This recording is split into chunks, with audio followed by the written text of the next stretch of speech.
pinagamit itong mas malaking lugar, no? Kasi yung mga upuan, inarrange na nila rito. Ayaw nyo nilang iahakot pa natin sa taas. Okay, mga kapatid, tayo po'y dadako ngayon sa ating pag-aaral ng salita ng Diyos. May I request everyone to stand up, please. Again, binasa po kanina yung buong chapter 12 ng 1 Corinthians 12. Babasahin ko naman po ngayon yung verses 1 to 7, I believe. Yeah, 1 to 7 po.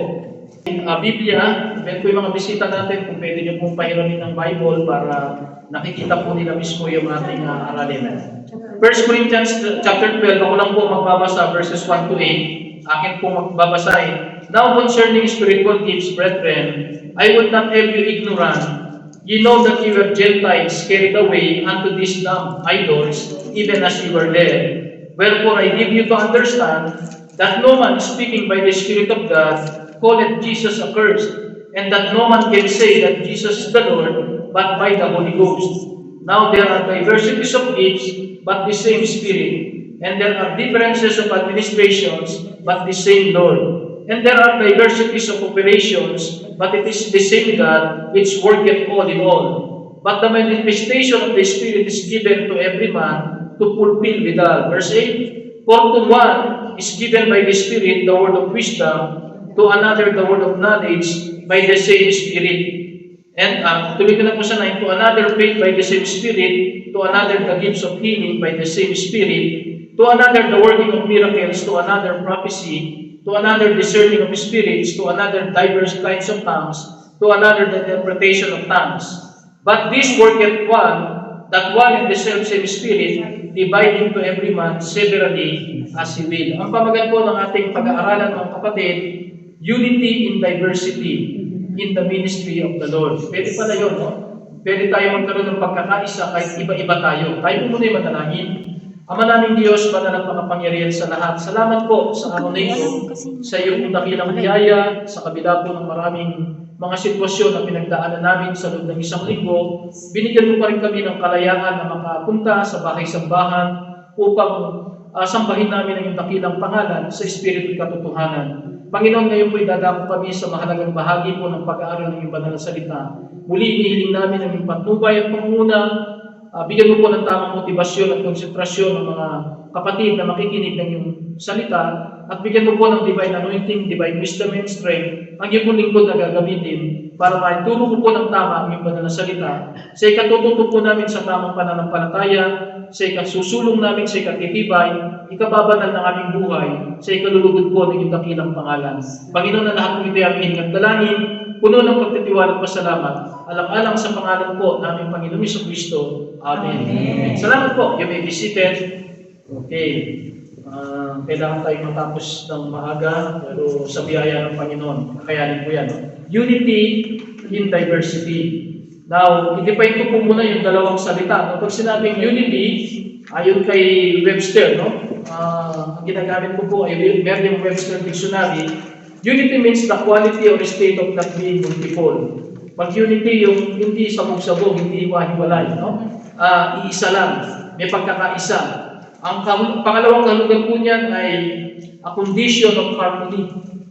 Yung maaaring magkakaiba kayo ng personality pero may pagkakasundo, no? May harmony. Para kayong, ano ba yun, orkestra. Alam mo yung orkestra? Iba-ibang instrumento, iba-ibang tono, iba-ibang boses, pero yung kinakanta nila ay isang direksyon.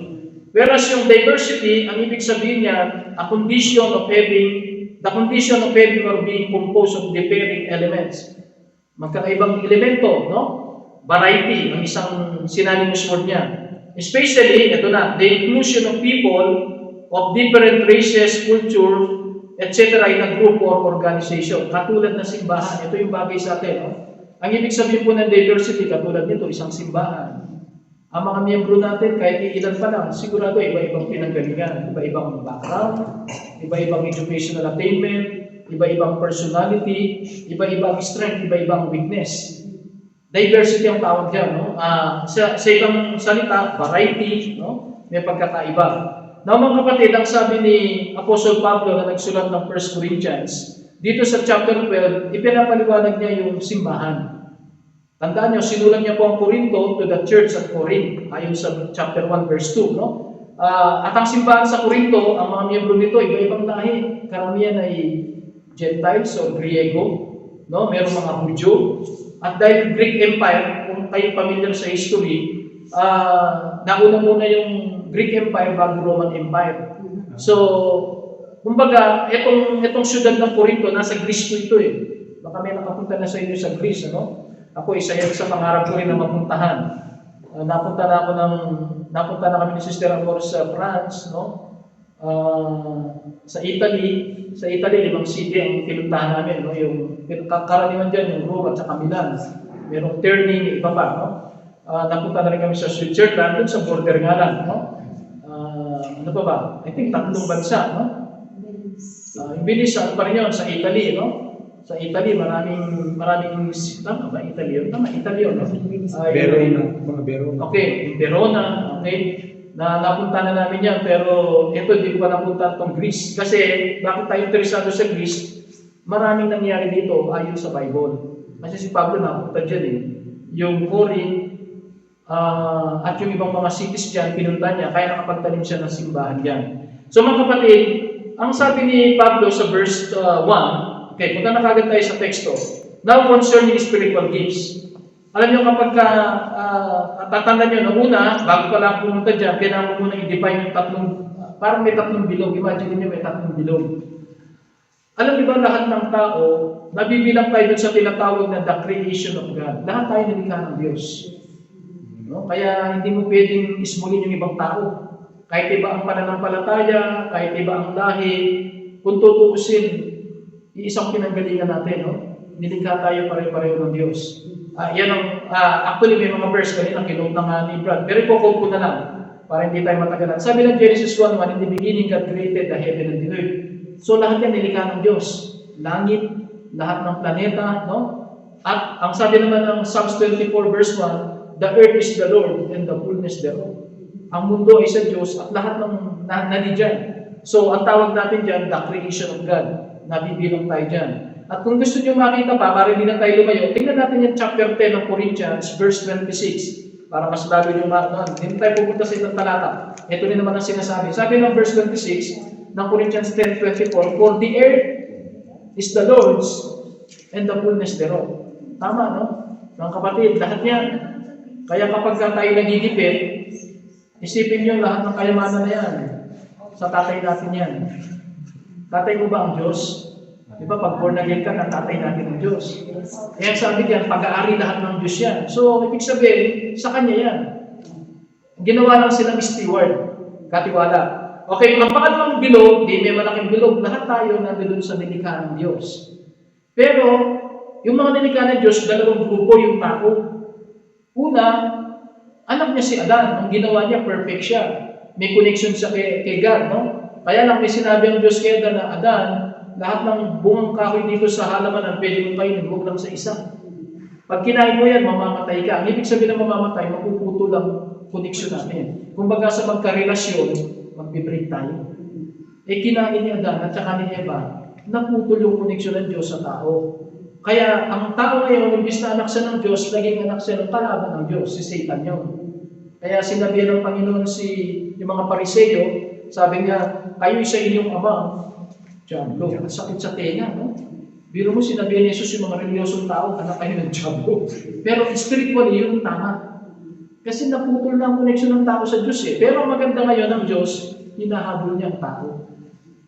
Alam niyo ang pag-ibig ng Diyos eh, ito yung pag-ibig na ahabulin ka niya kahit lumayo ka sa Kanya. No?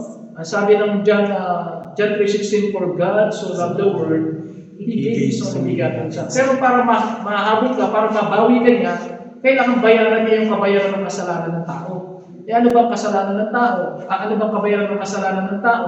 For the wages of sin is death. Alam niyo, hindi lang yung namatay yung espiritu ng tao o naputol, yung connection niya sa Diyos, yung katawan niya nawawalan pa ng hininga. Physical na kamatayan yun. Pero hindi pa yun ang malaga eh. Ang malalang kamatayan sa tao, yung kaluluwa niya na walang katapusan, ibubulid sa dagat-dagatang apoy at asupre. Yun ang walang hanggang kamatayan. Ang tawag sa Bible dyan sa Revelation, second death. Kasi namatay na nga yung katawan mo, nawala na yung hininga mo, pero may umalis doon sa katawan mo, yung kaluluwa mo. Pero sa pumunta yung kaluluwa mo, napunta sa dagat-dagatang apoy kasupre. Bakit ang tawag pangalawang kamatayan? Kasi forever nakahiwalay ka na sa Diyos. Ang Diyos ay nasa langit, ikaw ay nasa kapamakan. Pero ayaw ng Diyos na mapunta tayo doon.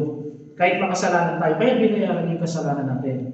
For God so loved the world, He gave His only begotten Son. Isa lang ang parang para ka, huwag matuloy sa impyerno. Ano yun? Yung binigay ng Diyos na anak niya. Ano na lang kondisyon? That whosoever believeth in Him.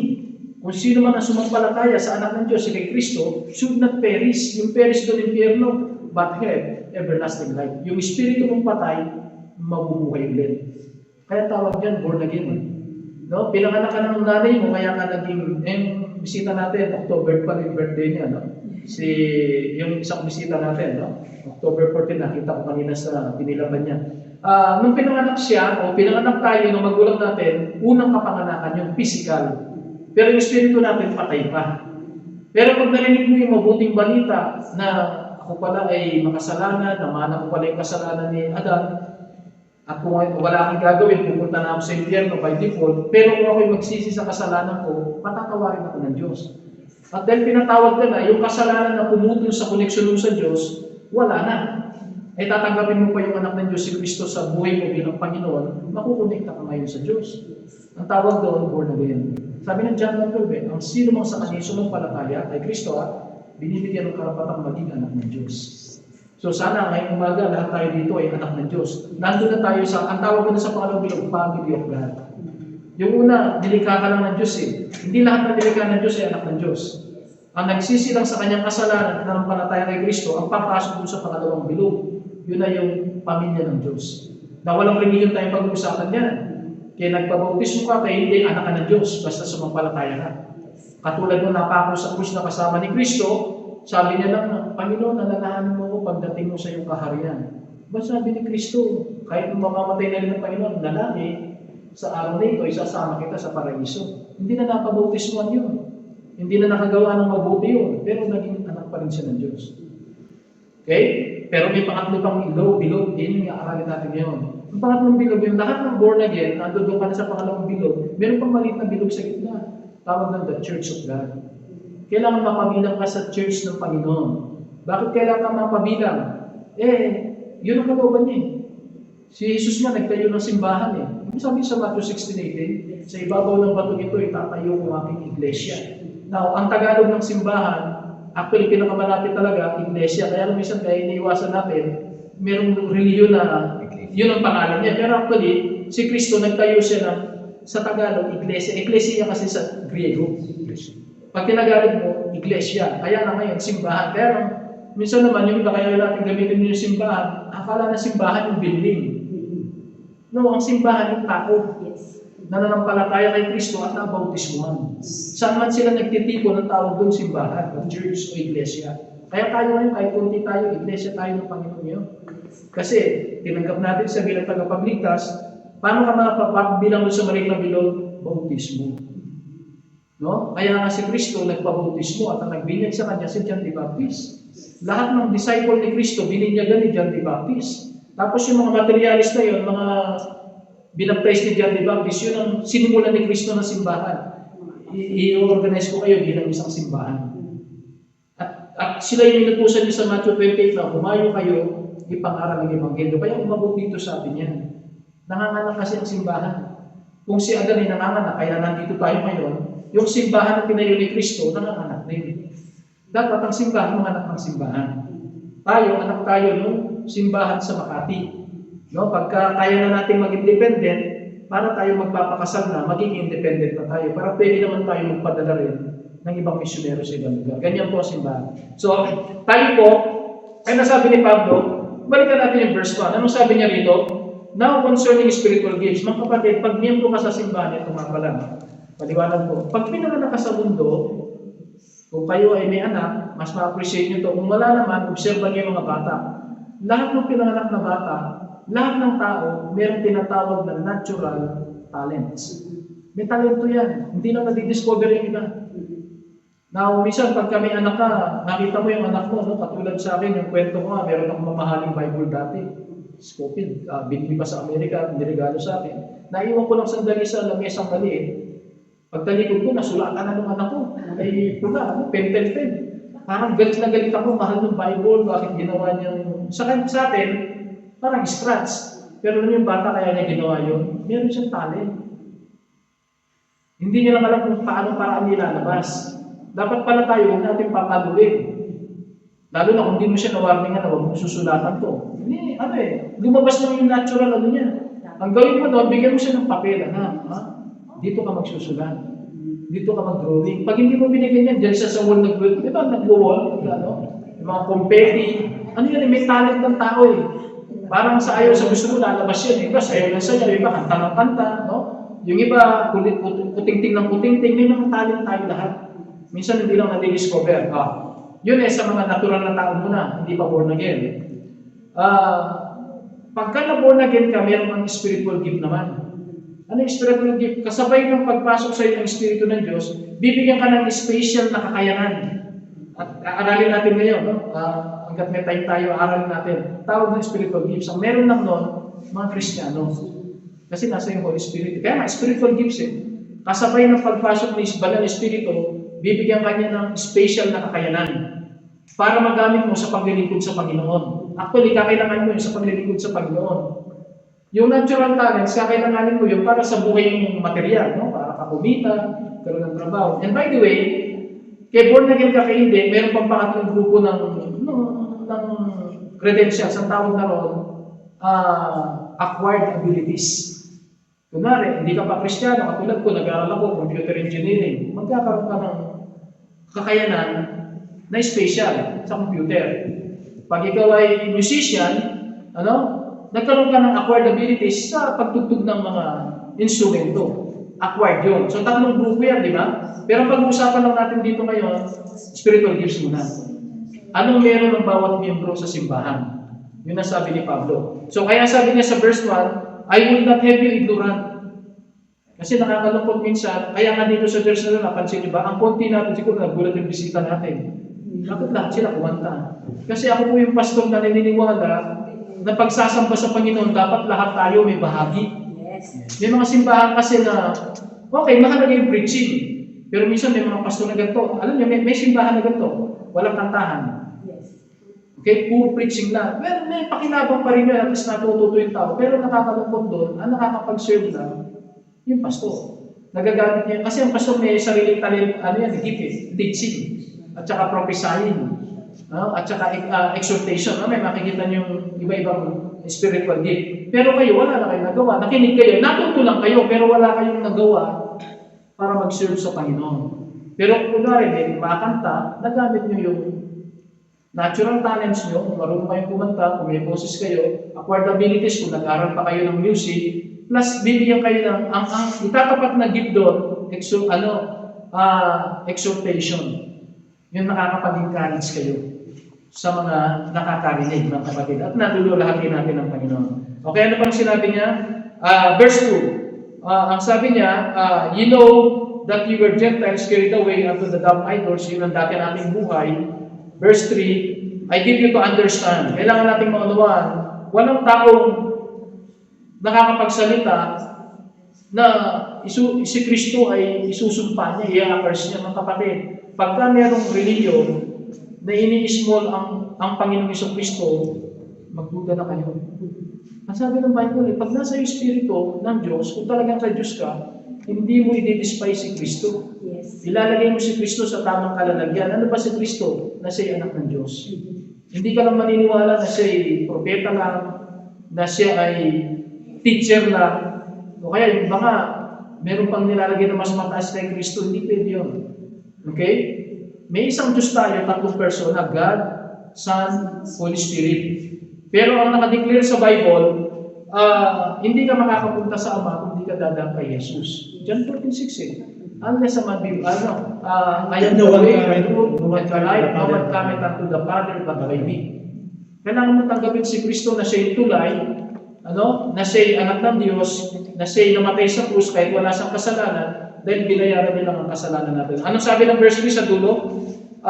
walang magsasabing si Kristo na nasa kanyang espiritu, natatawagin niya si Jesus a curse. Ingat tayo dyan, no?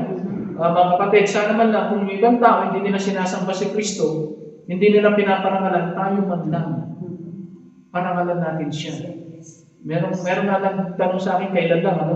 Pastor, hindi ba nagsiselos ang Ama kung laging si Kristong binabanggit natin? Hindi nagsiselos ang Ama. Yun nga yung utos niya. I-glorify natin ang anak. Ang sino mong sumasamba sa anak, sinasamba mo ang Ama. Ang sino nakakilala sa anak, nakikilala ang Ama. Ang sabi nga ni Kristo, ang nakakita sa akin, nakakita sa Ama. Pero baliktarin mo yan. Dumirekta ka sa Ama, hindi ka makakarating. No man cometh unto the Father, but by Christ. Pero, again, para makumpleto rin naman, pag sumasamba tayo, kaya nga dito, pag nagpe-pray tayo, di ba? Tinatawagan natin ang Diyos Ama, tapos sa pangalan ng anak, sa tulong ng Espiritu. Maganda rin binanggit mo na yung tatlo, pag formal. Pero minsan, pag nagpe-pray ka ng biglaan lang, nasa jeep ka, nasa kalsada ka, Panginoon, walang problema yun. Kung si Kristo lang ang naiisip mo, understood na yun. No? So mga kapatid, punta na po tayo dun sa ating outline. May 4 na punto lang po tayo. Number 1, there are diversities of gifts, but the same Spirit. Punta na tayo sa verse 4. Now, there are diversities of gifts, but the same Spirit. Alam niyo ibig sabihin yan? Iisang Espiritu lang ang nasa atin. Pero ang binigay niya sa atin, siya ang nagdidesisyon kung ano yung bibigay niyang gift sa atin. Pag alam niyo yung doktrina nito, walang selosan, walang lamangan, walang yabangan. Bakit? Kasi kung ano yung gift ko, binigay lang ng Holy Spirit yun eh. Hindi ko potential yun. Binigay niya para gamitin ko na sambahin siya. No? Kung ano yung binigay niya sa inyo, bigay din ng Holy Spirit yun. At alam niyo, walang Kristiyano makakapili kung ano yung gift mo. Ang nagbigay kasi ang Holy Spirit eh. So, kaya ka nakalagay dito. Pero, ang unang punto natin, magkakaiba ang gift, pero isa ng Espiritu nasa atin. Yun ang maganda eh. Kaya nga may pagkakaisa tayo.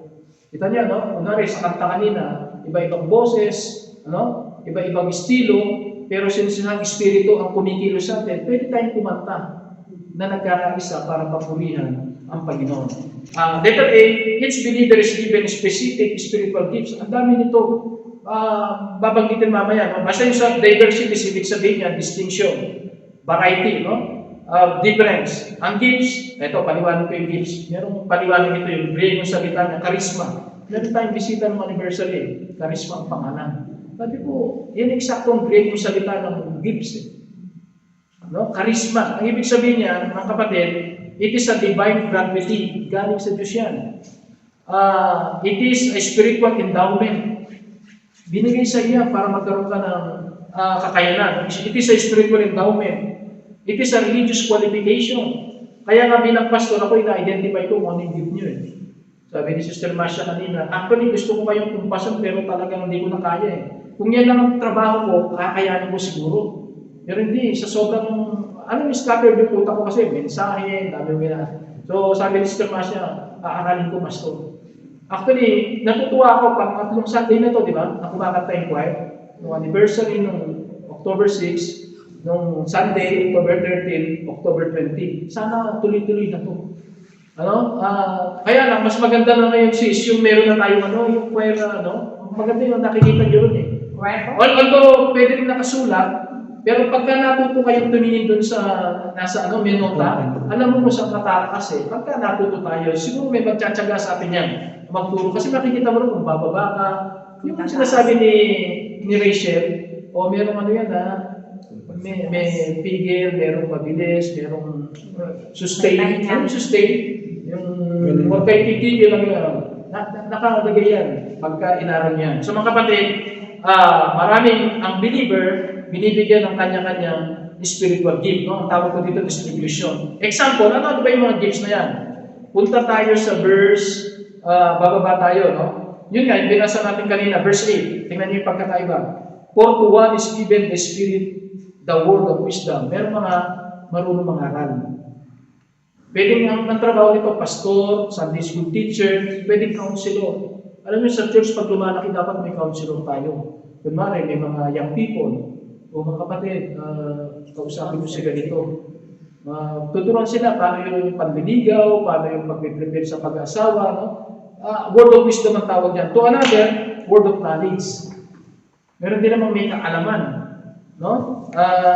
Mga teacher ito, verse 9. To another, faith by the same Spirit. Alam niyo, minsan meron talagang Christian na hindi ng faith eh. Dahil pa yung pastor. Ako, pinikilala ko yun. Ako kasi kahit dahil nag-aaral ako ng engineering, ang engineering number 1 na trabaho niyan yung safety. Alam niyo, ibig sabihin ng safety, kailangan intindihin niyo yung mga tao. May mga taong, safety conscious sila. Hindi ba safety first? Ngayon, may danger din yan sa decision making. Hindi sila makaka-decide kagad. Mahirap, mabagal sila mag-desisyon. Kasi ang dami nilang tinitimbang. Maingat, playing safe. Now, may mga manager naman, alam niyo pag manager, kung kayo may manager, kung nakapasok na kayo, normally ang mga manager, hindi sila ganun.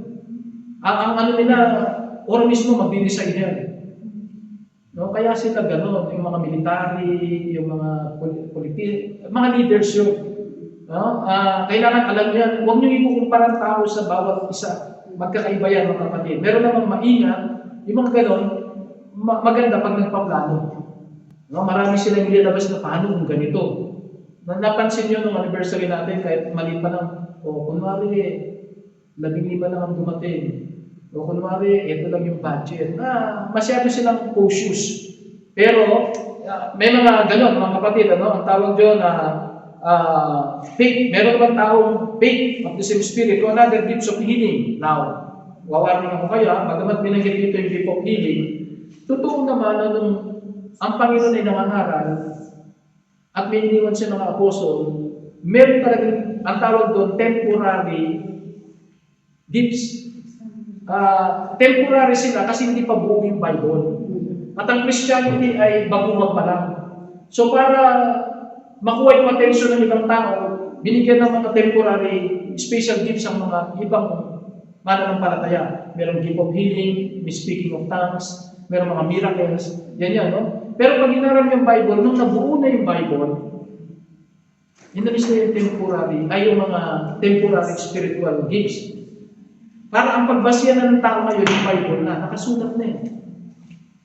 Okay, kaya tayo ngayon mga kapatid, hindi, okay, pwede pagalingin na ng Diyos yung tao sa sarili niyang pananampalataya sa prayer, hindi yung dahil may special gift yung pastor ngayon para magpagaling. Hindi ka no, kailangan yun. Yung speaking in tongues, kasi wala pang mga translator noon, wala pang Bible na nakatranslate sa ibang lingwahe, para mapabilis ang pag-disseminate.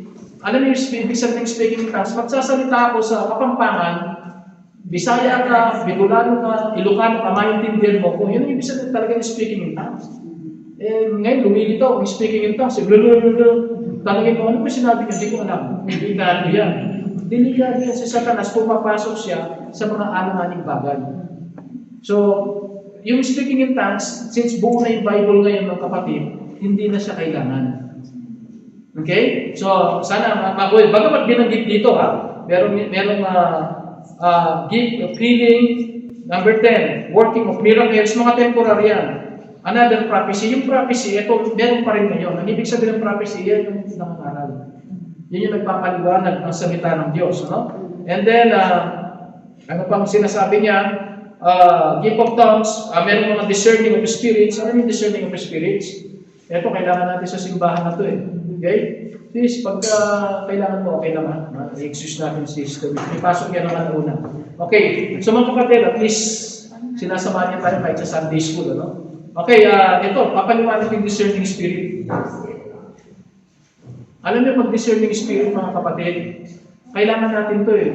Madalas yung babae may tinatawag na sixth sense. Sixth sense. Natural yun. Pero kapag ka Kristiyano, pwede rin bigyan ng Panginoon ng ibang Kristiyano na madali silang makahalata. Especially sa mga masamang espiritu. Meron mga ganun, miyembro na pwede ang pastor, wala siyang ganun, pero siya, pastor, ibang pakiramdam ko. Pwede yun. Special gift ng Panginoon yun para ano yung, pero iba naman yung, pastor, iba yung pakiramdam ko, may mapaghinala. Huwag naman yung gano'n, no? Negative yun. Pero yung patungkol sa protection ng gaway ng Panginoon, pastor, ibangat ko dito. Ngayon, ang gagawin naman ng pastor, mag-i-evaluate yan. No? May maraming gifts yan. Kaya tulong-tulong tayo dito. And then another diverse kinds of tongue, another interpretation of tongue. Verse 11 ngayon.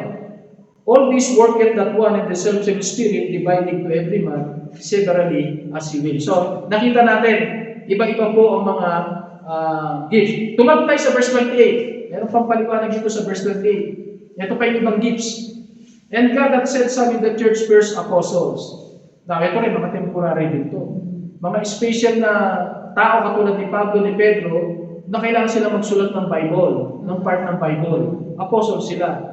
But nowadays, mga kapatid, tapos na yung apostle. Kaya maniniwala, may mga reliyon kasi ngayon na may mga apostle pa sila eh. Kinailangan lang yung mga yon dahil nagsisimula yung gawain ng Panginoon at hindi pa nakasulat ang Bible. Pero nung naisulat na nila yung mensahe binigay sa kanila ng Panginoon, tapos na sa Bible na lahat tayo nakabase ngayon. No? So merong apostle, prophets. Yung prophets, meron pa tayo ngayon. Ang prophets, sila yung mga pastor, mga preacher. Kung nung Old Testament ng prophet, sasabihin niya kung ano yung mangyayari in the future, sa atin ngayon ng prophet, nasasabi niya rin kung ano yung mangyayari sa future, base na lang sa Bible. Katulad ng pag nag-obey ka sa Panginoon, ibigay ka. Parang naging sa prophet. Tulad ng ano man ang itanim mo, aanihin mo. Para sa nag-prophecy, actually, base sa prinsipyo sa Bible yun. Kaya mga pastor yan, no? Pastor at saka preacher. Ano pa ang sinasabi niyo sa verse 28? 30 teachers. Ito. Ako po, aaminin ko sa inyo, ang gift ko na number 1, teaching. Kaya pag nakita niyo po yung mga kasamahan natin, sanay na sila mga sa maraming gawain, sa maraming simbahan. Pero pag nakarating sila rito, okay, mahina ang music ministry, o kaya mahina ang administration, pero hindi po nila kahit tawarin yung teaching. Iba talaga yan, bibigay ng Diyos yun. Pagka-teaching ka, parang laging ano ka, yun ang number 1 na may pasay sa buhay mo. No? So, meron tayong default teacher. Then, may miracle na naman, may healing, may health. Yung health ang ipapaliwanag ko. Ang ibig sabihin ng health, sa church, meron mga, ang gift mo ay ministry of service. Equivalent ng health ay service. Yung misis ko, identified po sa ganyan. Pagka nakita kayo ng typical na asawa ng pastor, normally, siya yung choir directress, siya yung nasa finance, siya yung teacher ng mga babae, no? Ang wife ko, hindi po yun ang strength niya. Actually, sa pinagal-tagal niya, hindi siya nagtuturo talaga. Ngayon na lang, kinukuha siyang teacher dahil sa experience na lang. Pero hindi dahil sa marunong siya talaga magturo, no? Pero, very effective siya sa health. Nung nasa Dubai nga ako, yan ang nagmamang talaga sa gathering place na. Kasi sa Dubai, yung mga taga-UAE, no? Pag may 100 ka miyembro doon, 100, may trabaho lahat. Nung nagpastor ako sa Pilipinas, pag may 30 ka miyembro doon, isa lang kami trabaho doon, backslider pa.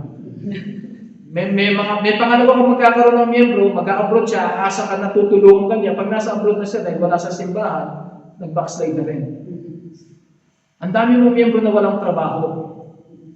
Pero wala kang mga pera. Yan ang weakness sa probinsya, sa Pilipinas. Nung nasa Dubai ako nagpastor ako ng 11 years dun sa Dubai. No? Wala kang problema sa pera. Hindi mo problema ng pera, no? Pero problema mo tao. No? May lilinis ka, wala maglilinis lahat, may trabaho eh. Kung ang gagaling nyo gabi, darating na lang sila gabi, alas 9 na lang. Sino mag-prepare dyan? Ako, aral ako ng aral, halos maghapon. So, minsan, yung misis ko, nagmamap dyan. Gift of service yun. Pag may mga miyembro kami na wala yung katulong nila, o kaya kailangan mag-exit yung katulong nila, wala magbabantay sa anak nila, dadalhin nila sa amin, babantayan niya. Yan sila missionary ron. Yung mga missionary kaya very close sila sa kanya. Kasi nalagaan niya yung mga anak nila. Ang tawag doon, helps. So sa church, meron din mga miyembro na ang gift nyo, yung katulad na, magtitimpla siya ng kape, basta nakikita niya lahat yung nakikita niya yung need. Hindi mo siya kailangan utusan, nagpupusa. I hope ma-identify nyo kung anong gift nyo. Ano ba? May nakalagay din dyan sa 28, not help, government. Pag namin government, hindi papasok sa politika. Ang ibig sabihin ng government, leadership. O kaya, isang salita pa dyan, administration. Sa church, kailangan natin ng admin. No? Ano yung admin? Pwede yung, dito papasok yung mga deacons pag malaki yung church.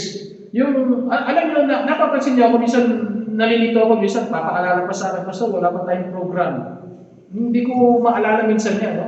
So, pwede naman sa church na merong, pag may gift of admin ka, merong gano'n, papaalala niya lagi, Pastor, ako na pong bahala sa ganito. Si Rachel.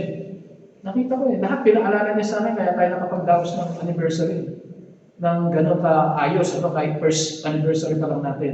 Yung nakikita nila kung ano yung ano. So, sa church, pwedeng, kunwari, ang gift mo ay admin. Pwede kitang gawin na, oh, Brad, ano ka, ikaw yung facility manager. Minsan tawag lang, pero ang trabaho mo talaga, ikaw ang naghahanda kung ano yung, ano, meron bang kailangang ayusin, pinturahan, meron bang kailangang palitan, dadagdag ba tayo ng upuan, yung sound system ba natin, kailangan pang, ano, yung ating ABR, facility manager, admin ang tawag doon. Pwede rin sa kapirahan. Ang admin sa linya ng pera, Pastor, parating na po yung anniversary natin, suggestion ko po ganito. Pero suggestion lang lagi. Kasi ang magdi-decide yan yung leader at saka in consultation with the members. Ganun po ang simbahan ng kapatid. Merong gift of government. Ano pa? Diversities of tongues ulit. Ano? So mga kapatid, yan po yung tinatawag na each believer is given a specific spiritual gift. Letter B. Spiritual gifts are given to benefit the believer and the church. Kaya kung meron tayong gift, gagamitin natin sa simbahan para matulungan ang bawat miyembro na lumago. Tingnan niyo sa verse 7, balikan natin chapter 12, verse 7. But the manifestation of the Spirit is given to every man, ano nakalagay? To profit with God, para makinabang ang simbahan. Ang pakinabang, kung meron tayong gift ng kaayusan, alam niyo, meron mga ganun eh. Now, sa atin, ginagawa natin, sa ibang simbahan may MC. Now, sa atin, dahil maliit pa lang tayo, tsaka medyo inigpitan tayo sa oras ngayon, sinasabihan ko na sila, Brother Darwin, ganito gawin natin, susulat natin yung program. Now, pag may nakakalimot, at tulad kahit nakaupo ko, pinapaalala ko na lang kasi may program. Pero, pag nasanay na tayo yung automatic kasi bawas oras yun eh. Yes. Kesa dun sa tatayo yung MC, susunod po natin programa ay ganito. Nakaano pa yung time doon. Ang administration talaga, no dull moment. Although ngayon, pag paumanin nyo, ganun tayo, di ba? Minsan, kakasa ko pa yung aking cellphone.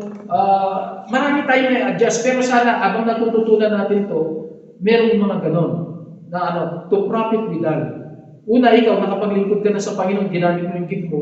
Dahil sa paggamit mo ng gift mo, nakinabang yung buong simbahan. Yung buong simbahan. Okay? Yun ang pangalawa, letter B. Punta tayo sa letter C. The Spirit distribute spiritual gifts according to His will.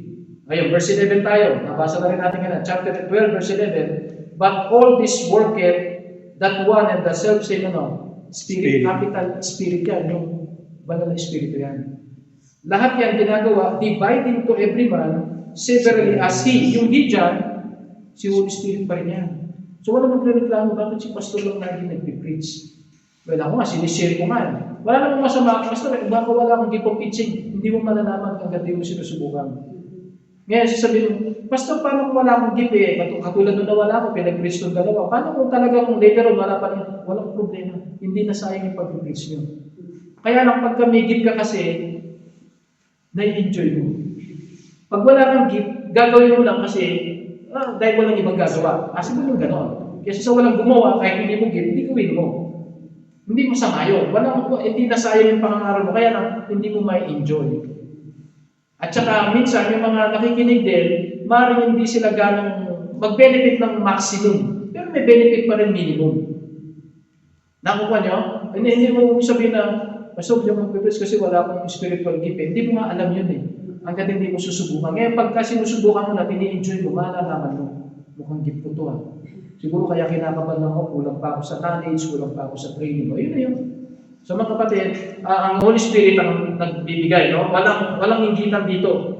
At walang pipili kung ano yung ministry natin, si Holy Spirit ang magdidikta. Okay, punta na tayo sa Roma number 2. Kanina, sa Roma number 1, there are diversities of gifts. Iba-ibang spiritual gift, isang espiritu. Punta tayo sa Roma number 2. Differences of administrations, but the same Lord. Balik tayo sa verse 5. Ang sabi ng verse 5, and there are differences of administrations, but the same Lord. Ano po yung administration? Ang ibig sabihin ng administration, yung service, or yung paano mo ginagawa yung gift mo. Pwede yung ibang style. Kunwari, teaching na. Kunwari lahat kaming tatlong lalaki rito, isama na natin si Tresio, no? Kunwari, 4 kaming lalaki, may gift kami lahat ng teaching. Given na, lahat. Na-prove na.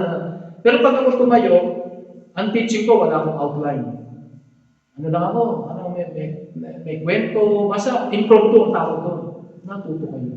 Pag si Brother Darwin naman ang tumayo, mahilig siya sa yung may presentation siya sa magaling siya sa gano'n. Yun ang tinatag, iba yung administration niya, pero pareho pa rin ang gift, nagtuturo. Makikinabang pa rin ang congregation. Pag yung isa naman, meron mga teacher na dinadaan sa kanta. Ayun yung gano'n. Dinadaan, lahat ng outline niya, title ng kanta. No? Yun yung administration niya ng pagtuturo. Meron naman, kunwari, si Treasure, nagpunta rito, puro gumagamit sa illustration. May mga flashcard pa, may mga picture. Iba-ibang estilo ng pagtuturo, pero pare-pareho may gift of teaching. Makikinabang ang kongregasyon sa gano'n. No? So, walang comparison. Huwag yung, ganito. Tingnan niyo si Pastor Maverick, ganun ang style niya. Nandun lahat yung yung outline, yung mga verses. Doon sa mga sanay dun, wala siya masyadong joke, di ba? Yung iba teacher, marami naman ang joke. Lively, pero kunti ang natutunan, naalala, joke. Walang problema ron, no? Si Pastor naman, puro laman naman, malaman. Puro, kumbaga, sa karne, pero parang walang ganong, kumbaga, sahog. Pero makikinabang ka pa rin. Yan ang tinatawag na sa differences of administration. Pero sigurado, isa lang ang Panginoon yan. Ulitin natin ang verse 5. There are differences of administration, but the same Lord. Kanina sa verse 4, the same Spirit. Makikita nyo rin yung Trinity, yung mga nagtatanong, Andiyan yung Trinity. And then sa tatlong verse na yan, sa verse 4, same Spirit. Sa verse 5, same Lord, si Jesus Christ yan. Tingnan nyo sa verse 6. And there are diversities of operation, but it is the same God. God the Father yan. Kita nyo, yung tatlong Trinity, nandiyan pa rin. So mga kapatid, punta na tayo sa Roman number 3 ngayon. Diversities of operations, yun number 6, but the same God which worketh all in all. Ibig sabihin ng operation, kung paano nila kinikare mo ang kanilang ministry. Pero isang Diyos pa lang ang pinapupurihan. No? Siya ang nalululhati. Now, punta na tayo mga kapatid sa last point natin. Bilis natin, 4 points lang to. So, last point natin, number 4, the divine purpose of giving this spiritual gift. Bakit ang Diyos ng banal na espiritu, nilalagyan ng spiritual gift ang bawat miyembro? Ano pa talaga ang layunin niyan? Number 1, for the unification of the body. Para magkaroon tayo ng pagkakaisa. Alam mo kasi bakit? Kasi kunwari, tumayo ako. May natutunan yung isang miyembro. Tumayo yung isa. May natutunan din. Ano magiging patakaran ngayon? Ay, kailangan pala natin lahat sila. Okay? Ganun yun, for unification. Tingnan nyo sa verse 12. Kumalang tayo sa verse 12. Chapter 12 pa rin. For as the body is one, yung physical na katawan ay isa, and not many members, maraming bahagi ang katawan, mata, bibig, tenga, etc.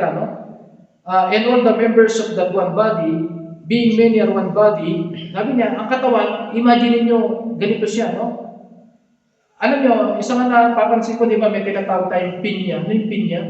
Puro siya mahal. Yes. Masarap siyang kainin pero pangit siyang makita, Kumbaga, mas maganda yung katawan, marami siyang bahagi.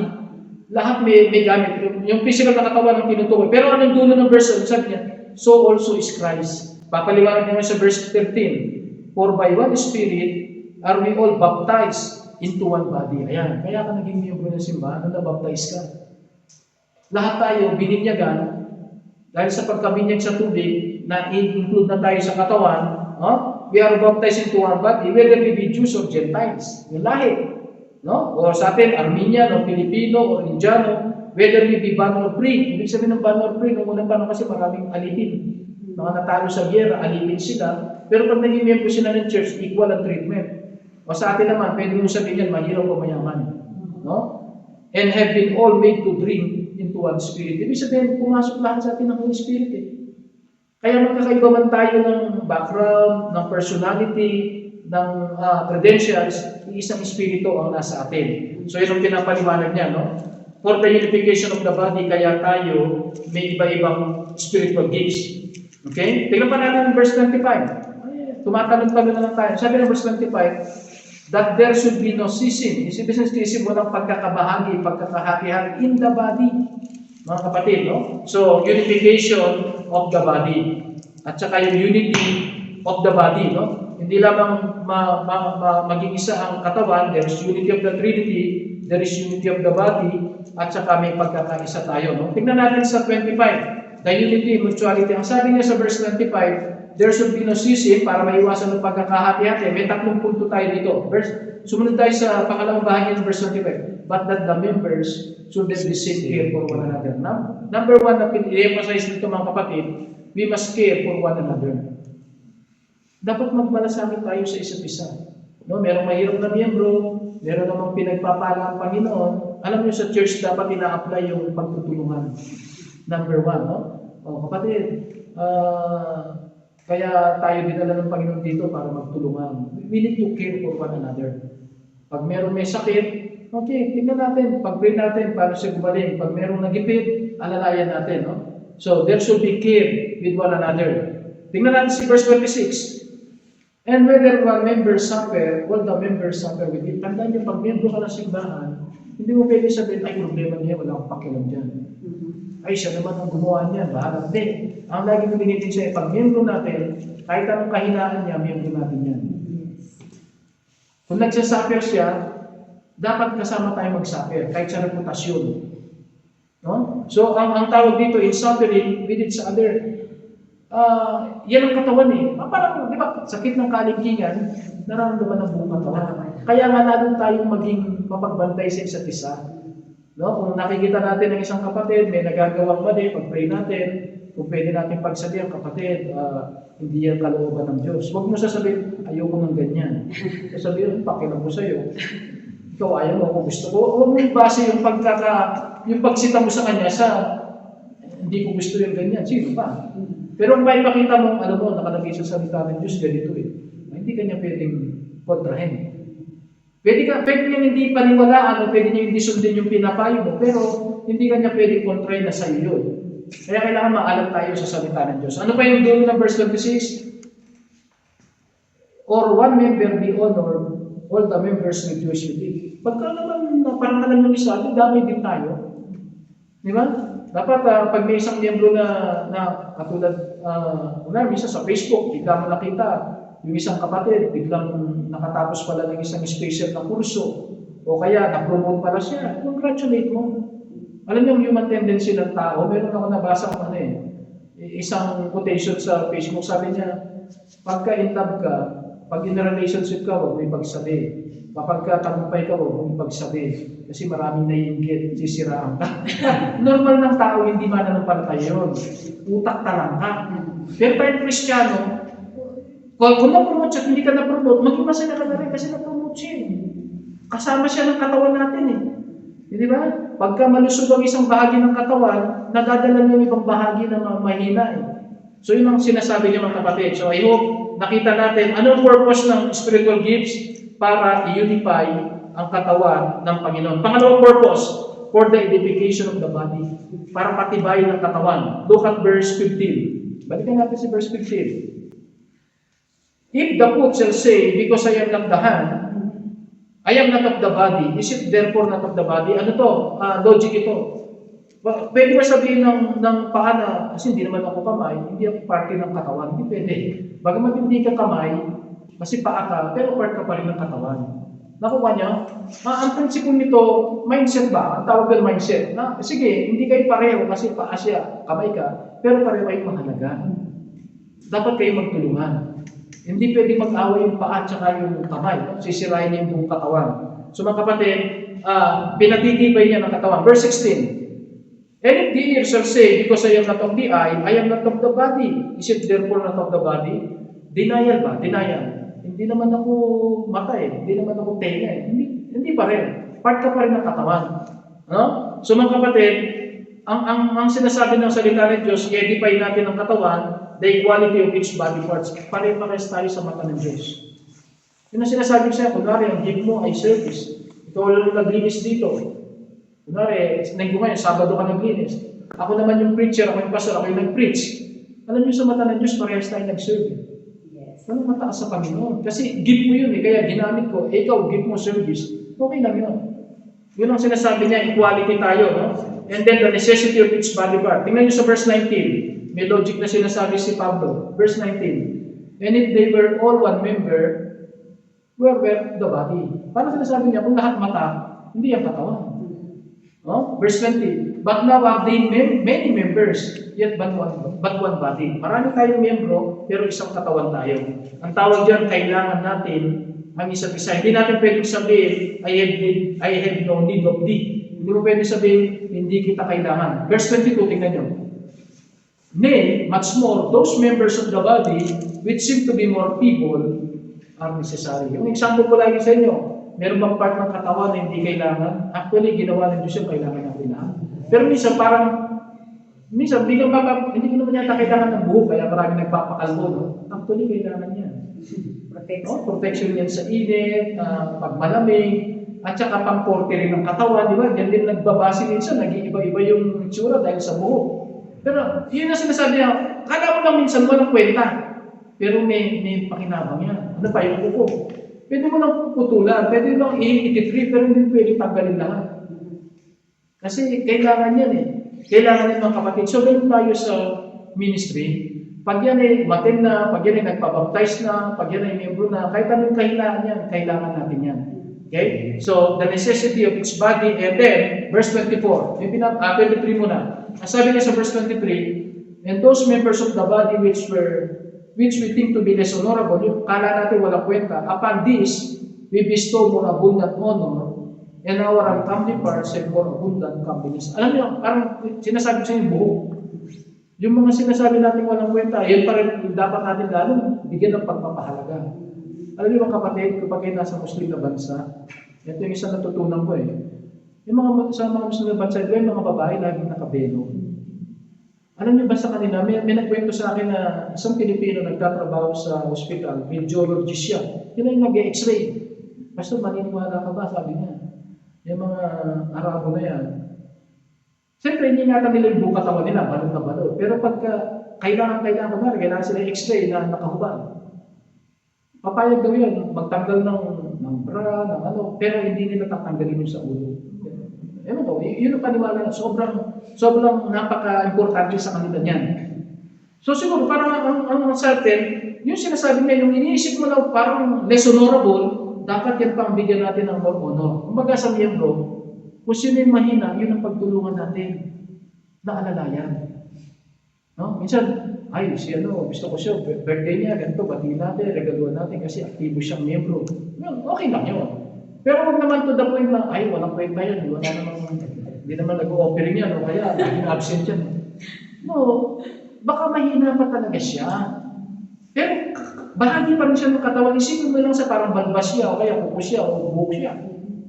Sa biglang tingin, parang hindi siya kailangan, pero sa disenyo ng Panginoon, kailangan pala talaga siya. No? Okay, another verse 26. And whether one member suffer, pag ang isang miyembro mo, kahit baguhan yan, kahit mahina yan, nag-suffer, all the members suffer with it. Okay? So mga kapatid, we need to give priority dun sa mga miyembro na mahina. Verse 24 pala yun. For our comely parts have no need. Ano yung comely parts? Yung mga sa tingin natin, gwapo, maganda, kailangan. Minsan, di na nila kailangan ng encouragement eh. But God had tempered the body together, having given more abundant honor to that part which lacked. Mga kapatid, magbigay tayo ng pagpapahalaga sa bawat isang kapatid. And lastly, mga kapatid, bakit tayo may spiritual gifts? Last point na po natin, verse 18. Ang sabi ng verse 18, balikan natin, but now, hath God set the members, every one of them, in the body, as it pleased Him, for the glorification of the Lord. Kanina, nasabi natin na kaya kailangan ng spiritual gift para sa unification natin, para magkaisa tayo. Pangalawa, nakita natin ang pangangailangan natin for the edification para mapatibay ang bawat isa. Pero mas mahalaga para maluwalhati natin ang Panginoon. Another verse, look at verse 28. Sa dulo na tayo. And God hath set some in the church, first apostles, etc. Punta tayo dun sa verse 31. But covet earnestly the best gifts, and yet I show unto you a more excellent way. Ang ibig sabihin nito mga kapatid, kaya binigay ng Diyos yan para mapapurihan ang kanyang pangalan. Yung salitang please ay mapapurihan ang pangalan. So mga kapatid, let's conclude this message. Tinalakay natin, tanda nyo, physically, lahat merong natural talent. Nasa inyo na yun kung mag-discover nyo yun. No? Yung talent na yan, kung ano yan, pwede mo pa rin magamit sa Diyos. Pero ang unbeliever, meron din yan. No? Kunwari, kanta. Meron magagaling na kumanta ang unbeliever eh.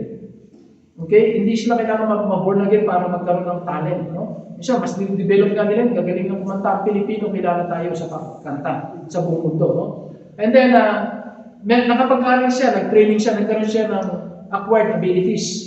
Computer skills, management skill, accounting skill, any skill. No? Pero tayo mga Kristiyano, may lamang tayo. Meron tayong spiritual gifts. Hindi pwedeng tumanggap niya ng unbeliever.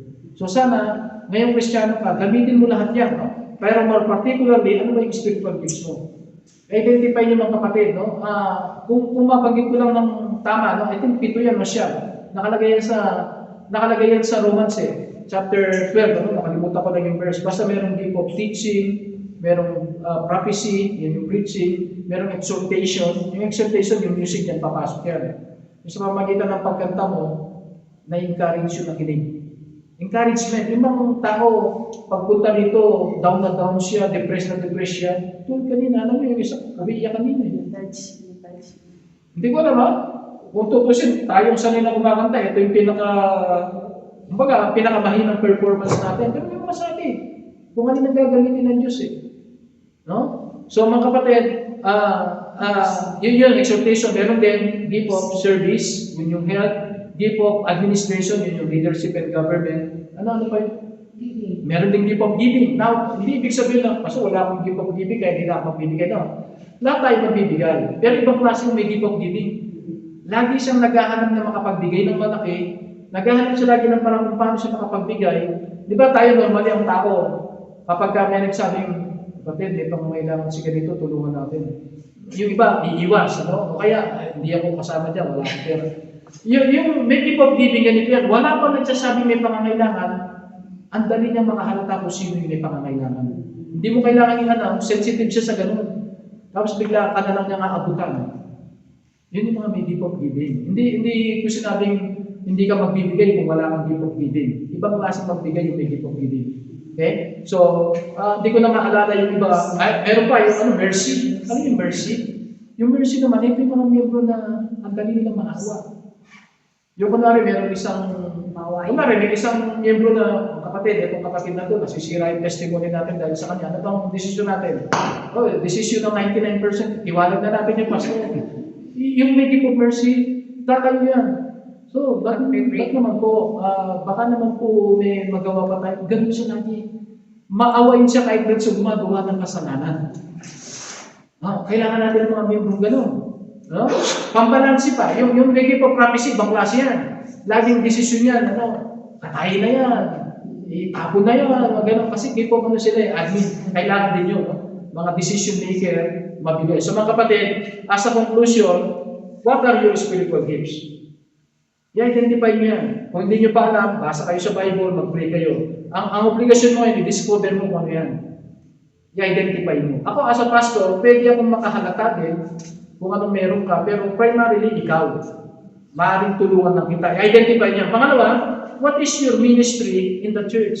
Kung ano ngayon yung gift mo, itapat mo dun sa ministry. Kaya nga may mga ministry tayo. May finance ministry, may music ministry, may food ministry, yan yung sa service Meron tayong administration. So mga kapatid, i-involve mo yung sarili mo. Na walang masamang subukan mo. Lahat. Kung nalilito ka pa, okay na. Kung normally, kapag wala pang tao, lahat tayo pupwesto lahat yan. Parang sa music na yun.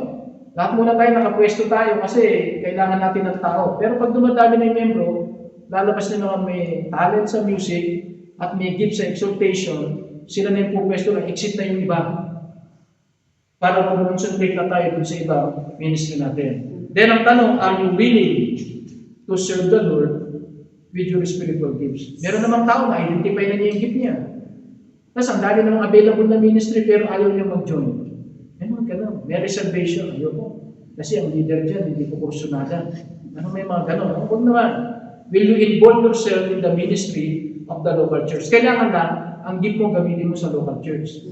Baka may gift ka ng exhortation tapos doon sa karaoke kakanta ng kanta. Sa church, hindi ka kumakanta. Tatanggalin ng Diyos yan. Okay? May mga ganun eh. Binigyan na nga ng gift pero ayaw gamitin sa church, pero sa iba ginagamit pa. Ang nakalagay sa Bible, glorify God in the church. Kung ano yung talento mo, gamitin mo sa church. Giving mo sa church, no? Yung music mo sa church, yung effort mo sa church. Kasi yung church na yan ang gagamitin ng Diyos para magligtas ng kaluluwa at magpatibay ng mga mananampalataya. Dito po tayo magtapos. 1 Corinthians 15:58. Last verse po na babasahin natin. Ngayon, pag na-identify mo na kung ano yung gift mo, at merong available na ministry, nag-join ka na, huwag ka magsasawa. Alam niyo, minsan pag naglilingkod ka sa Panginoon, warning ko sa inyo. Huwag mo sinabi, ay, pastor, na-identify ko na kung ano.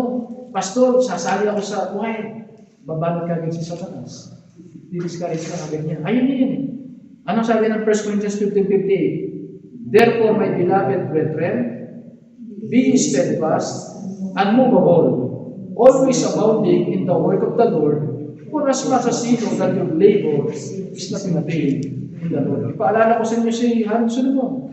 Napakayaman niya. Ang dami niyang ginawang project, ang dami niyang sinulat na kanta, ang dami niyang sinulat na proverbs, tinayo niya yung templo, pinakamagandang building sa Israel. Pero bandang huli sabi niya, vanity is vanity, all is vanity. Bakit? Ginawa niya na mali yung motibo niya. Pero ikaw ngayon na nasa tamang motibo, ginawa mo, it is not in vain. Sabi niya, di ba? Hindi nawawala ng kwenta kung ano man yung gawin mo. So, ang dalawang hamon ko sa inyo, be faithful. Alam niyo, faithful yung salita, unmovable, at saka steadfast. Maging, ano ka lang, kahit na may pagsagapan, di ba, dito minsan nagigilo. Minsan, hindi ka maka-order ng taxi. Minsan, wala kang pamasahe. Minsan, bigla kang may darating na bisita. Steadfast ka. Huwag kang makilos kung ano yung commitment mo sa Panginoon ng Sunday, sa iyo to eh.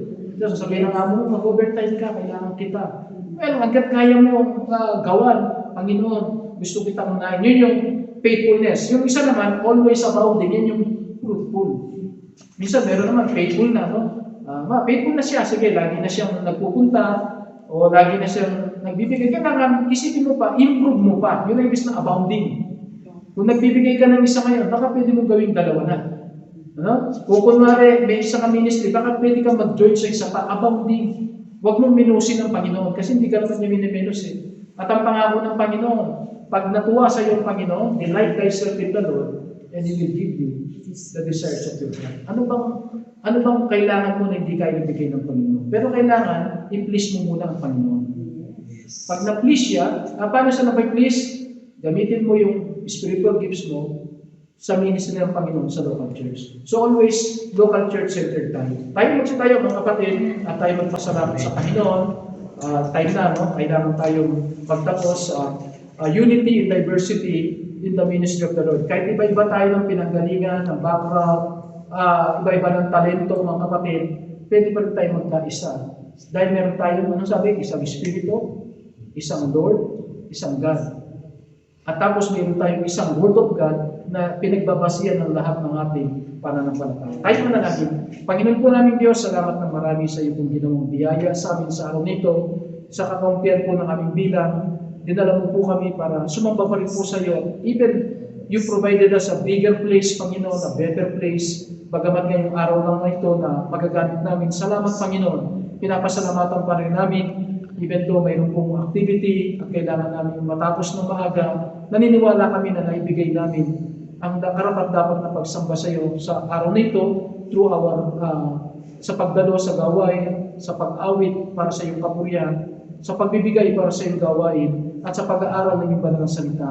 Ngayong naipahayag ang iyong salita, pakilusin mo po ang iyong banal na Espiritu upang siya po ang malayang kumilos sa amin. Kung meron po kaming kasama na hindi pa nakakatiyak ng kaligtasan, gamitin mo po ang pagkakataong ito upang tanggapin po nila ang Panginoon as Lord and Savior. Habang lahat po ay nakayuko, nakapikit ang mata, may konting minuto pa po tayo, nais ko lamang po magbigay ng paanyaya. Una-una sa mga miyembro, sa mga kapatid, na-identify mo na ba kung ano ang iyong spiritual gift? Kung hindi pa, pag-pray mo sa Panginoon yan, magbasa ka ng Bible, mag-try ka ng iba't ibang ministry. Kung sakaling alam mo naman kung ano na ang iyong spiritual gift, nag-i-involve ka ba sa gawain ng Panginoon? Kapatid, meron na tayong mga kasalukuyang ministry at may mga bubuksan pa tayo. Later on, magkakaroon na tayo ng prayer meeting. Later on, magkakaroon siguro tayo ng visitation, ng trust distribution. Whatever your talent, abilities, especially spiritual gift, isuko mo yan sa Panginoon. Sabihin mo, Lord, I want you to use me in the ministry. Yan bang commitment mo, kapatid? Will you raise your right hand bago ako magtapos sa panalangin? Meron ba? Salamat po sa commitment niya. Salamat po. Salamat, kapatid. Salamat. And for those who would like to, kung tinagka po na ang Panginoon as your Lord and Savior, nakita natin kanina, hindi ka lamang nabibilang sa nilikha ng Diyos, kasama ka na sa pamilya ng Diyos, pero mas gusto ng Diyos makasama ka sa iglesia ng Diyos o sa church ng Panginoon, and that is true water of baptism. Meron po ba tayong kapatid na nagkukumit, Pastor, I would like to follow the Lord in waters of baptism para maging kasama na talaga ako sa iglesia ng Panginoon? Yan ba ang commitment mo ngayong araw na ito? Salamat. Meron pa po ba?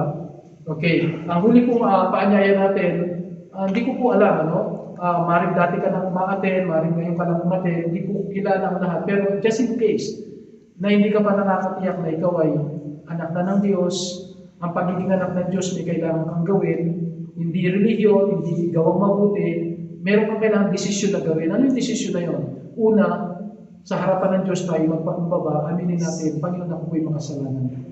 At ang aking kasalanan, dadalhin ako nito sa kapahamakan sa impyerno. Pangalawa, pagsisiyan mo yung kasalanan. Sabihin mo, Panginoon, nagsisisi po ako sa aking kasalanan at nananampalataya ako ng pagkamatay ng Panginoon Jesucristo sa Kalbaryo ang maghuhugas ng aking kasalanan. Wala nang iba. Yun lang ang maghuhugas ng aking kasalanan. And then, after na nagsisi ka sa iyong kasalanan, buksan mo yung puso. Imbitahan mo ang Panginoon Jesucristo. Matagal ka na niyang nililigawan. Lahat ng tao nililigawan ng Panginoon. Pero kailangan sumagot ang tao sa pag-ibig ng Diyos para maging kayo na. Para magkaroon ka ng relasyon na gawin kang anak ng Diyos at ang Panginoon ay Panginoon na iyong buhay. Meron bang ganyan ang nais na gawin? Pastor, I would like to make sure na ngayong araw na to, ako ay maging anak ng Diyos. Gusto kong sagutin ng Panginoon Jesucristo as my Lord and Savior. Meron po ba? Okay, tayo po'y magtatapos sa panalangin. Salamat, Panginoon. Marahil kami pong lahat ay mga anak mo na sa pananampalataya. Nawa ang natutunan namin na pakinggan namin. Magpatibay palalo sa aming pananampalataya. At sa aming pagtatapos, Panginoon, tanggapin mo po ang aming pagpupuri sa iyong dakilang pangalan, ang aming pagpapasalamat. Igawan mo po ang mahalagang bendisyon sa bawat isa. May mga kapatid kami na nag-commit na magpapagamit pa po ng lalong matapat at mabunga sa iyong mga ministeryo, sa iyong lokal na simbahan sa lugar na ito ng Yariban. May isang kapatid kami na nag-commit for following you in waters of baptism. I-bless mo po siya, bigyan ng katiyakan ng kanya pong pagsunod, ay bibigyan mo po ng katapat na pagpapala. At ang lahat po kami, Panginoon, kung sino man po may mga karamdaman, bigyan mo po ng kagalingan. Ang nasa panghihinap, bigyan mo po ng kalakasan. Ang nasa kagipitan, bigyan mo po ng kaginawaan. Ang nasa kalungkutan, bigyan mo po ng kaaliwan.